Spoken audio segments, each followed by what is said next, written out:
What's up, my friends? This is going to be really quick, and I just want to get this information out there for you, prospective Tesla buyers.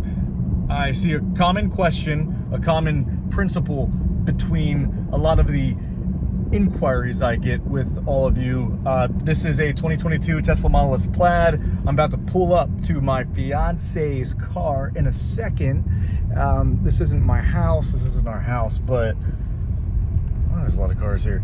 I'm pulling up right next to it, right here. It's right there.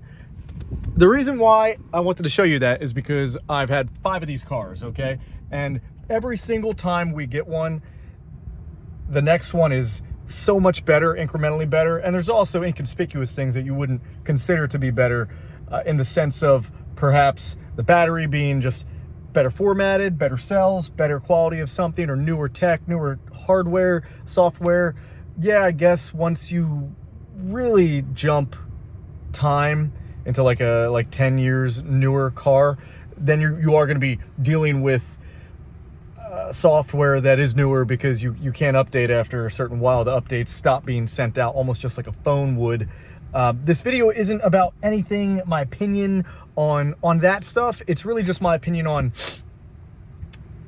people give me different questions of like, hey, I'm looking at this car, I'm looking at a P75D, or I'm looking at this, what should I get, what would you recommend I look for, and things like that. So what I'm trying to say is, if you're gonna give yourself a budget of just say 40 grand, I would look for the newest car you can get that has the best tech and the best model of that car. What I mean by that is, instead of buying just say like a P100D or even a 2019, or well, I should say 2020, yeah, P100D, or a long range, or a performance, Model S performance, I would behoove you to maybe focus on getting like a Model 3 performance, because I think that car is going to be like a 2022 Model 3 performance, you know, whatever the price range is. And we can get into the nitty gritty in a future video, but I just wanted to break that down for you guys in a video with this and give my 2 cents. It's really impromptu. I would focus on which baskets do you want to fill, right? You have newer tech, newer car, more warranty, consider that. And as the car gets newer, that warranty is gonna, I don't want to say not be as important, but you're getting better quality batteries. Yeah, it's a lottery ticket, it's a wild card if you have like a catastrophic issue or error with your battery. This Plaid has been incredible. I haven't had any issues. This thing's been it's been great. I've had garages at some point full of, well, between multiple residences, about 25 to 30 cars at times, and two Teslas or 1 Tesla at the time, and I find myself hopping into Tesla all the time, repetitively. Not to really ride the coattails of this brand, I don't like to do that, but it's almost like an indefatigable or undisputable desire, a brand loyalty almost, that I can't really turn away from, because it's just that good, and it seems to be getting better and better every time they make a newer car. Sometimes there's some issues, but the Plaid, I haven't had issues like you see people post about online.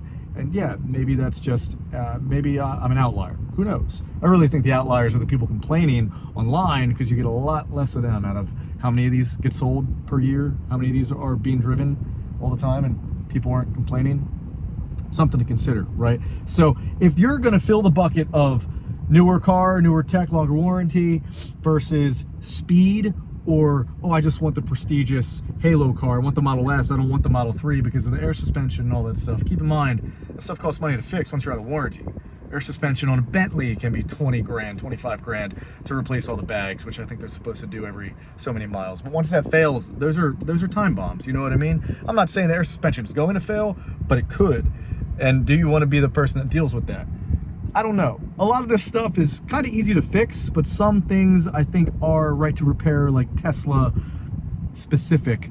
And I don't think they'll salvage the car off of you or whatever just because you did something like a fluid change or brake change. There is fluid that you can change in these, like gearbox fluid and stuff like that. But what I want to focus on is just get yourself in the nicest, newest thing that you can afford. Don't blow your money I could come from a aspect of wisdom, having probably purchased over, I was just talking to somebody the other day and we counted them, and well, not the other day, this is like a year ago when I sold one of the excavators back on the other channel. I had 51 cars. It was my 51st car.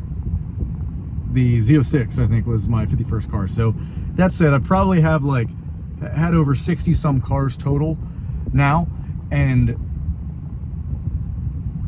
I would not enjoy them as much if I had to worry about something going wrong and whether or not I could afford it. You wait until you can afford something. If you are somebody with higher income, then that's going to be less of a worry, because it's going to take a lot of that to really be a problem, if that makes sense. But I just really wanted to dig into that, and because I see a lot of these questions, I just figured it'd be better to make a video, quick video. And I hope you guys enjoyed this. I hope this helped you out. I just wanted to point out that the main thing you want to focus on is getting a newer car and something you can afford, rather than the newest, nicest Model S or the fastest one. A Model 3 Performance is plenty quick. Even that Model Y Performance that we have, it's quicker than my Z06 was. And yeah, it's not faster than the Z06, but how often are you, I don't even want to talk about legal or illegal stuff, because it is what it is. You're going to do what you're going to do. How often are you illegally going over 160, 180? Not a lot. So those few moments, those 4 or 5 times in your ownership of the car that you, not trying to sound like a Karen, did something super irresponsible on the road. I mean, don't get me wrong, I'm not going to say I do it too, but hypothetically, because I'm not trying to oust anyone here, but hypothetically, if I did speed in any of my cars, I definitely wouldn't post those videos online.